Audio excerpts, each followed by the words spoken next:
रहीमन जो उत्तम प्रकृति क्या कर सकत कुसंग, चंदन विष व्यापत नहीं लिपटे रहत भुजंग। नमो नमः। તમારા બધાનું સ્વાગત કરું છું આધ્યાત્મિક મહાશક્તિમાં। ચંદન કેમ પવિત્ર માનવામાં આવે છે અને કેમ દરેક પૂજા એના સિવાય પૂર્ણ થતી નથી? કેમ તમામ પ્રકારના દેવ દેવીઓને આપણે ચંદન અર્પણ કરીએ? અને ચંદન એકમાત્ર એવું વૃક્ષ છે જેમાં ફૂલ નથી, પણ એનું લાકડું અત્યંત સુવાસિત હોય છે। અને એ જે કાષ્ટ છે એ ખરેખર લાકડું કહી જ ના શકાય। એ જે કાષ્ટ છે એ કાષ્ટમાંથી બનતી જે સમિધા છે એ સમિધા અથવા એ કાષ્ટના ગર્ભમાંથી મળતું જે ઉત્તમ પ્રકારનું અત્તર છે અથવા જે મણકાઓ એમાંથી કાષ્ટમાંથી બનાવવામાં આવે છે સમિધાના રૂપમાં, સમિધા હોમ માટે પણ ઉત્તમ માનવામાં આવે છે। અને એની સાથે સાથે પાંદડાથી માંડીને, મૂળથી માંડીને, લાકડાથી માંડીને તમામ વસ્તુઓ જે દેવ તત્વ માટે બનેલી છે, એટલા માટે એની પ્રકૃતિ ઉત્તમ છે।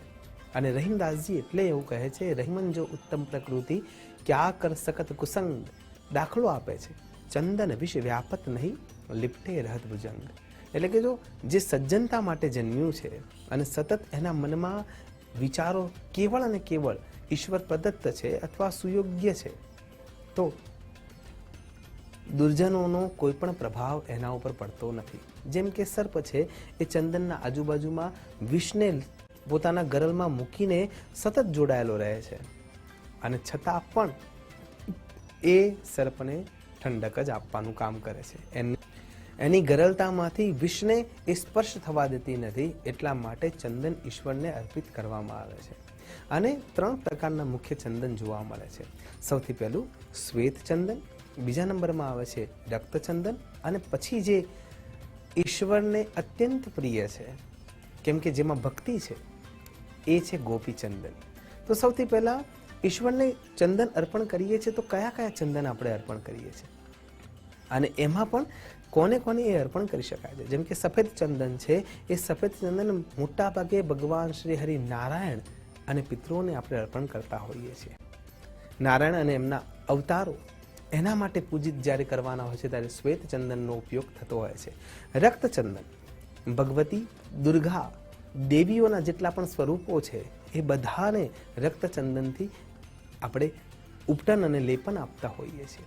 અને વિજ્ઞાનની દ્રષ્ટિએ જોવા જઈએ તો ચંદન શીતલમ લોકે ચંદનાત અપી ચંદ્રમા, ચંદનમ શીતલમ લોકે ચંદનાત અપી ચંદ્રમા, ચંદ્ર ચંદનયો મધ્ય શીતલા સાધુ સંગતિ। એ સ્પષ્ટ રૂપે કહે છે કે આ પૃથ્વી પર કોઈ પણ એક શ્રેષ્ઠતમ પદાર્થ જે છે જે સૌથી વધારે શીતળતા આપે છે તો એ એકમાત્ર ચંદન છે અને એટલા માટે એનું લેપન થતું હોય છે। તો કઈ કઈ જગ્યાએ ચંદન અર્પણ કરી શકાય, લગાવી શકાય? ઈશ્વરને આપણે અર્પણ કરીએ છીએ તો સાચું જ છે, પણ આપણા શરીર માટે પણ એ અર્પિત કરી શકાય છે કેમ કે એનું તિલકમ વિપ્ર હસ્તે, એનું તિલક આપણા શરીર માટે ખૂબ ઉત્તમ છે।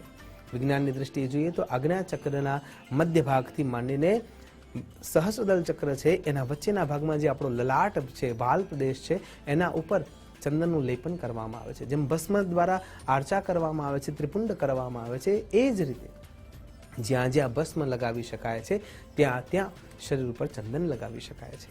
એટલા માટે જ્યારે વિચાર કરીએ છીએ તો ચંદન જે છે એ લલાટ પર લાગી શકે છે, કાનના કુંડળોના ભાગમાં લાગી શકે છે, ગળાના પક્ષમાં લાગી શકે છે, બંને સ્કંદ એટલે કે બાહુ પર લાગી શકે છે, હાથની કલાઈ જ્યાં મણિબંધ છે ત્યાંથી લાગી શકે છે, ઉપરના મધ્ય ભાગને આપણે સ્પર્શ કરીએ છીએ ત્યારે લાગી શકે છે, કોણીઓના ભાગમાં એ લાગી શકે છે અને એના સાથે શરીર પર, છાતી પર એને લગાવી શકાય છે।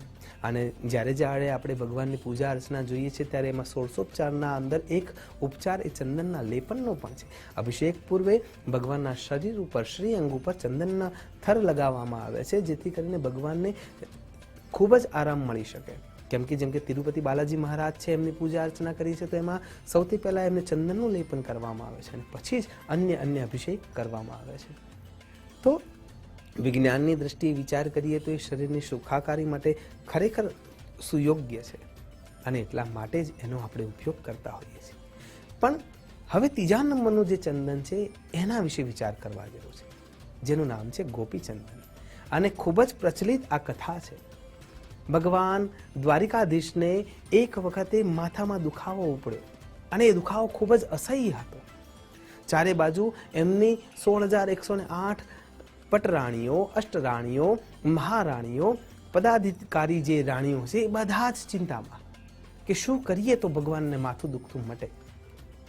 અને એ વખતે ભગવાનને માથું દુખે છે એ સમાચાર નારદજીને મળ્યા અને નારદજી દોડીને એમને મળવા માટે આવે છે અને કહે છે કે તમને માથું દુખે છે? જગતના પાલનહારને માથું દુખે છે? એવો કયો ઉપાય છે કે જે અમે કરી શકીએ એમ છીએ? ત્યારે ભગવાન ભક્ત વત્સલ છે એટલા માટે એમ કહે છે કે જો મારું કોઈ પણ એક ભક્ત એના પગના અંદરની રજને મને આપે અને એ મારા માથા ઉપર લગાવવામાં આવે તો આ દુખાવો મટી શકે એમ છે. અને એ વખતે નારદજી 1,008, 16,108 અને તમામ ગ્રામ્યજનો બધાને પૂછે છે. શરૂઆત તો ઓછાથી જ કરે છે પણ બધા જ વ્યક્તિઓને પૂછે છે અને પૂછીને એમ કહે છે કે ભગવાનનું માથું દુખી રહ્યું છે અને તમારે એને મટાડવા માટે તમારા ચરણોની રજ આપવાની છે. પણ જોજો તમે જો ભગવાનના માથા ઉપર લેપન માટે તમારા પગની રજ આપશો તો નરક ભોગવવા પડશે. અને એટલા માટે 16,108 રાણીઓ ના કહી દે છે, ગ્રામ્યજનો ના પાડી દે છે, શરૂઆતના જે મંત્રી હતા 1,008 એ પણ ના કહી દે છે. બધા એમ કહે છે કે અમારા પગની ધૂળ ભગવાનના મસ્તક ઉપર કેવી રીતે લાગી શકે અને અમારે નરક ભોગવવા નથી, એટલા માટે આ નહીં બની શકે. ભગવાનનો દુખાવો વધતો જાય છે. નારદજી પાછા આવે છે અને આવીને ભગવાનને કહે છે કે તમારા માટે જે ચરણ રજની જરૂર છે એ હવે મળવી બહુ મુશ્કેલ થતી જાય છે. દ્વારિકામાં અને ત્રિભુવનમાં હું ફરીને આવ્યો છું, તમામ પ્રકારના દેવોને હું મળીને આવ્યો છું, પણ એમાંથી કોઈ તૈયાર નથી.